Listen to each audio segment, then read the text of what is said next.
Kommt ein Pianist in die Buchhandlung. Das ist kein Witz. Musik und Schreiben gehören für Bestsellerautor Janne Mommsen zusammen.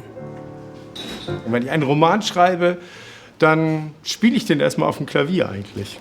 Und wie klingt das? Eine Stelle ist das ist so der Blick zwischen der Südspitze von Sylt und der Nordspitze von Amrum auf die offene See. Und das klingt ungefähr so.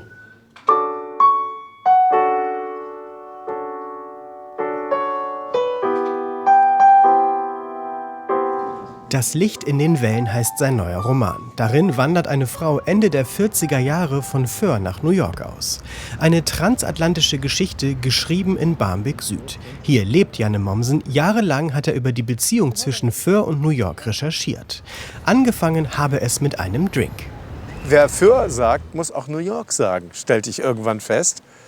Nämlich dadurch, dass das Nationalgetränk auf der Insel Föhr der Manhattan ist. Und dann traf ich auf immer mehr Menschen, die lange in New York gelebt haben, Insulaner, und jetzt wieder zurückgekommen waren. Und in New York habe ich dann ganz viele Insulaner getroffen, die jetzt dort leben. Mehrfach war Janne Mommsen in New York, um Spuren von Föhr zu finden. Und wurde fündig. Es gibt das Plattdeutsche Restaurant, da treffen sich alle immer noch. Es gibt den Heimatverein noch, da treffen die sich auch. Da wird nur Färing geredet, die auch immer noch Föhr als ihre Heimat definiert haben.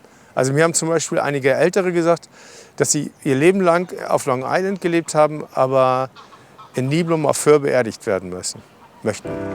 Janne Mommsen schreibt über Brüche im Leben. Damit kennt er sich aus. Er war schon Schiffslackierer, Pfleger, Barpianist auf dem Traumschiff. Dass er dann Romanautor wurde, musste so kommen. Das waren einfach so viele Erfahrungen, so viele verschiedene Erfahrungen. Ich glaube, wenn ich nicht zum Schreiben gekommen wäre, wäre mir irgendwann der Kopf geplatzt. Es musste einfach irgendwo hin.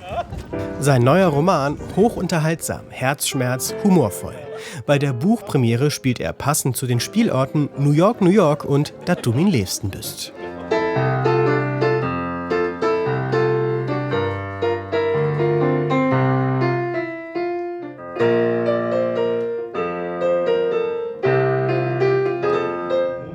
Wer sagt, dass Bücher keinen Soundtrack haben können?